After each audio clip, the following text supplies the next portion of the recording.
बाबा, खाने में तो छिपकली गिर गई है, अब हम क्या खाएंगे? क्या? खाने में छिपकली गिर गई है? चलो कोई बात नहीं बेटा, अल्लाह हमारी मदद करेगा। जी ठीक है बाबा। बेटा, जोहर की अज़ान हो रही है, मैं भी नमाज पढ़ लेता हूँ और तुम भी नमाज पढ़ लो।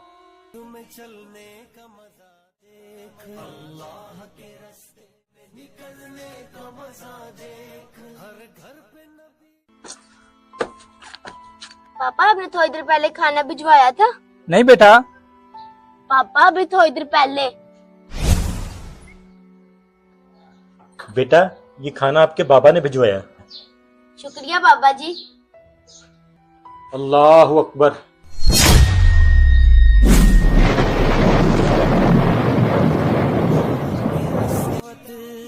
बेशक अल्लाह बड़ा मेहरबान है।